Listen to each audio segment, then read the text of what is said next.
तीन पिंडी एक शक्ति। त्रिकुट पर्वत की गोद में स्थित है एक ऐसी गुफा जहां ईश्वर की शक्ति स्वयं विराजमान है। यह कोई सामान्य स्थान नहीं, यह है वो भूमि जहां तीन पिंडियों में छुपी है एक ही शक्ति, माँ वैष्णो देवी। आज हम आपको लेकर चलेंगे भक्ति, रहस्य और दिव्यता के उस अनुभव में जहां हर भक्त अपने भीतर माँ को महसूस करता है। जब कोई माँ वैष्णो देवी के दरबार जाता है, गुफा के भीतर उसे तीन पिंडियाँ दिखाई देती है। ये कोई मूर्तियाँ नहीं, बल्कि प्रकृति रूप से निर्मित दिव्य प्रतीक हैं। इन तीनों पिंडियों को कहा जाता है महाकाली, महालक्ष्मी और महासरस्वती। तीनों मिलकर बनाती है एक ही शक्ति, माँ वैष्णो। महाकाली शक्ति का रौद्र रूप। माँ का यह रूप अंधकार और बुराई का नाश करता है। जो भी भक्त भय, रोग, संकट से घिरा होता है वो महाकाली के चरणों में शरण लेता है। महालक्ष्मी धन और समृद्धि की देवी, भक्ति के साथ जीवन में सुख शांति लाने वाली शक्ति।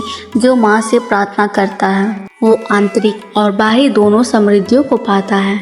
महासरस्वती ज्ञान और बुद्धि की देवी, माँ का यह रूप उदारता, विवेक और संतुलन देता है। विद्यार्थी हो या साधक, हर कोई माँ महासरस्वती से ही आशीर्वाद मांगता है। एक भक्त ने एक बार सवाल किया, माँ आप तीन रूपों में क्यों प्रकट हुई? उत्तर मिला, जिस प्रकार जल एक ही होते हैं, बर्फ, भाप और पानी का रूप लेता है, उसी प्रकार मैं भी एक ही शक्ति होकर तीन रूपों में प्रकट होती हूँ। भक्त को उत्तर मिल चुका था। तीन पिंडी एक शक्ति। अमृता शर्मा एक शिक्षिका थी और पहली बार वैष्णो देवी के दर्शन को गई। गुफा में प्रवेश करते ही उनके कदम रुक गए। तीन पिंडियों को देखकर उनका मन भर आया। उन्होंने आंखें बंद कर ली और बोली, माँ मेरी जिंदगी में बहुत उलझने हैं, क्या मुझे कोई दिशा मिलेगी? कुछ पल बाद उनकी आंखों से आंसू बहने लगे। उन्हें लगा जैसे कोई उनके कंधे पर हाथ रख रहा हो।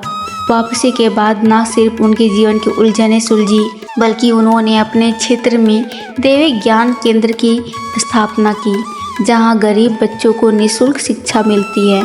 हर साल लाखों लोग मां के दरबार जाते हैं। हर कोई कुछ मांगता है, संतान, सुख, स्वच्छता, सफलता, लेकिन माँ क्या देती है? माँ देती है स्वीकार। जो भी तुम्हारे लिए सही है वो माँ की कृपा से ही आता है।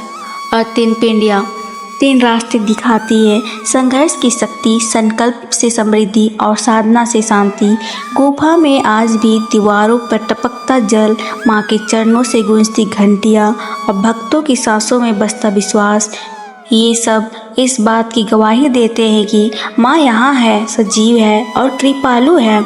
जब भी आप त्रिकुट पर्वत की गुफा में जाएं, उन तीन पिंडियों को देखकर सिर झुकाएं और मन में बस एक ही बात दोहराएं, माँ तो तीन रूपों में है और पर मेरी आत्मा में तो एक ही है। मेरा विश्वास, मेरी शक्ति, मेरी माँ, क्योंकि तीन पिंडी एक शक्ति और वो शक्ति सदा तुम्हारे साथ है।